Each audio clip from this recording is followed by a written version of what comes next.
ഈ ഒരു ഐറ്റം എന്താണെന്ന് എനിക്ക് മനസ്സിലായി. ഞാൻ കഴിക്കുന്ന കണ്ടിട്ട് ഇങ്ങനെ കാണുമ്പോൾ എന്തായാലും മനസ്സിലാവില്ല. പക്ഷെ ഈ ഒരു ഐറ്റം എന്തായാലും മനസ്സിലായിട്ടുണ്ടാവില്ലേ? നമ്മുടെ റസ്ക് റസ്ക് എല്ലാവർക്കും ഇഷ്ടമായിരിക്കും അല്ലേ?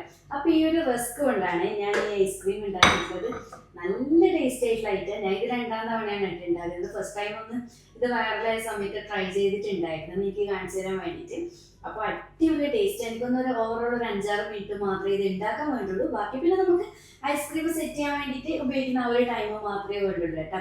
നമ്മുടെ സാധാരണ കിച്ചണിലുള്ള ഐറ്റംസേ വേണ്ടുള്ളൂ. അപ്പൊ നമുക്ക് പെട്ടെന്ന് തന്നെ വീട്ടിലേക്ക് പോയാലോ? അപ്പോൾ നമ്മുടെ വൈറൽ രാജ്ഭോഗ് ഐസ്ക്രീം അല്ലെങ്കിൽ റസ്ക് ഐസ്ക്രീം എങ്ങനെയാണ് ഉണ്ടാക്കുന്നത് നോക്കിയാലോ? അപ്പോൾ നമ്മുടെ റസ്ക് ഐസ്ക്രീം ഉണ്ടാക്കാൻ വേണ്ടിയിട്ട് ആദ്യം തന്നെ സ്റ്റൗ ഓൺ ചെയ്യുന്നതിന് മുന്നേ ആയിട്ട് എല്ലാ ഐറ്റംസും പാനിലൊന്ന് സെറ്റ് ചെയ്ത് കൊടുക്കണം. ആദ്യം തന്നെ ഒരു പാനിലേക്ക് 1/2 ലിറ്റർ കട്ടിയുള്ള പാലാണ് ഒഴിച്ച് കൊടുക്കുന്നത്. ഫുൾ ഫാറ്റ് മിൽക്ക് എടുക്കാം. പിന്നെ വേണ്ടത് ഏകദേശം ഒരു 8 മുതൽ 9 വരെ റസ്ക് ആണ് എടുക്കേണ്ടത്. റസ്ക് എടുക്കുമ്പോൾ നല്ല ക്വാളിറ്റി നല്ല ഫ്ലേവറൊക്കെ ഉള്ള റസ്ക് നോക്കിയിട്ട് എടുക്കുമ്പോൾ അതിനനുസരിച്ച് ടേസ്റ്റ് ഉണ്ടാവും കേട്ടോ. ഇനിയിപ്പോൾ ഇതിലേക്ക് വേണ്ടത് അണ്ടിപ്പരിപ്പും ബദാമാണ്. ഏകദേശം ഒരു 10 വീതം എടുത്തിട്ടുണ്ട്. 10 അണ്ടിപ്പരിപ്പും 10 ബദാമും എടുത്തിട്ടുണ്ട്. പിന്നെ നമുക്ക് മധുരത്തിന് ആവശ്യമായിട്ടുള്ള പഞ്ചസാര ചേർക്കണം. കാരണം റസ്ക് ചിലത് മധുരം കൂടുതലായിട്ട് ഫീൽ ചെയ്യാം, ചിലത് കുറവായിരിക്കും. അപ്പം റസ്കിൻ്റെ മധുരം നോക്കിയിട്ട് ചേർക്കുക കേട്ടോ. പിന്നെ ഒരു 3 ചെറിയ ഏലക്കായും കൂടി ഇട്ട് കൊടുത്തിട്ടുണ്ട്.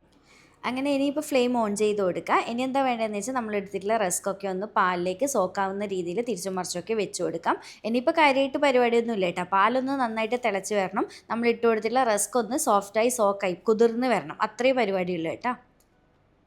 അങ്ങനെ ഇതാ നമ്മുടെ പാലൊക്കെ നന്നായിട്ട് തിളച്ച് റസ്കൊക്കെ കണ്ടില്ല, ഒന്ന് സോഫ്റ്റായി വന്നിട്ടുണ്ട്, കുതിർന്ന് വന്നിട്ടുണ്ട്. ഇത്രയും മതി. ഫ്ലെയിം ഓഫ് ചെയ്ത് കൊടുക്കുക. നല്ലപോലെ ചൂടാറിയതിന് ശേഷം ഈ ഒരു മിക്സ് നന്നായിട്ട് മിക്സിയിൽ അടിച്ചെടുക്കണേ.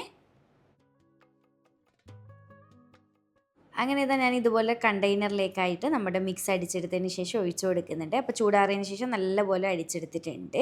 അപ്പോൾ ഇത്രയും മതി. ഇനിയിപ്പോൾ ഇതിൻ്റെ മുകളിൽ നിങ്ങൾക്ക് ഇഷ്ടമുള്ള നട്ട്സൊക്കെ ഒന്ന് പൊടിച്ചിട്ട് ഈ ഒരു സമയത്ത് ഇടണമെന്നുണ്ടെങ്കിൽ ഈ ഒരു സമയത്ത് ഇടാം, അല്ലെങ്കിൽ സെർവ് ചെയ്യുന്ന സമയത്ത് ഇടാം, ഏതായാലും കുഴപ്പമൊന്നുമില്ല. ഇനിയിപ്പോൾ ഇതാ നല്ലപോലെ ടൈറ്റായിട്ട് ഇതുപോലെ അടച്ച് വെച്ച് കൊടുത്തിട്ട് വേണം കേട്ടോ ഫ്രീസറിൽ ഒരു ഏകദേശം ഒരു 6-7 മണിക്കൂർ എന്തായാലും സെറ്റ് ചെയ്യാൻ വേണ്ടി വെക്കണം. കാരണം ഐസ്ക്രീമായിട്ട് സെറ്റ് ചെയ്യുന്നത് കൊണ്ട് തന്നെ ഫ്രീസറിൽ വെക്കുക കേട്ടോ.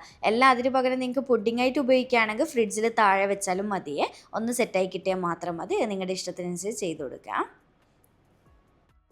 അങ്ങനെ ഇതാ ഞാൻ രാത്രിയാണ് സെറ്റ് ചെയ്ത് വെച്ചിട്ടുണ്ടായത്. അപ്പോൾ രാവിലെ ആയപ്പോൾ തന്നെ അടിപൊളിയായിട്ട് നമ്മുടെ ഐസ്ക്രീം സെറ്റായിട്ടുണ്ട്. നല്ല ടേസ്റ്റുമാണ് കേട്ടോ. അപ്പോൾ ഇതാ ഞാൻ സ്പൂൺ കൊണ്ട് സ്കൂപ്പ് ചെയ്യുമ്പോൾ തന്നെ നിങ്ങൾക്ക് മനസ്സിലാകുന്നുണ്ടാവും ആ ഒരു ടെക്സ്ചറും കാര്യങ്ങളൊക്കെ നല്ല പെർഫെക്റ്റ് ആയിട്ട് കിട്ടിയിട്ടുണ്ട്. അപ്പോൾ ഇത്രയേ ഉള്ളൂ. വീഡിയോ ഇഷ്ടമാണെന്ന് തന്നെ വിചാരിക്കുന്നുണ്ട്. അടിപൊളി ടേസ്റ്റാണ് കേട്ടോ. വീഡിയോ ഇഷ്ടമായിട്ടുണ്ട് എന്നുണ്ടെങ്കിൽ ലൈക്ക് ചെയ്യാനും ചാനൽ സബ്സ്ക്രൈബ് ചെയ്യാനും മാക്സിമം ഒന്ന് ഷെയർ ചെയ്ത് കൊടുക്കാനും മറക്കല്ലേ. വീണ്ടും ഒരു അടിപൊളി വീഡിയോ ആയിട്ട് കാണാം. താങ്ക്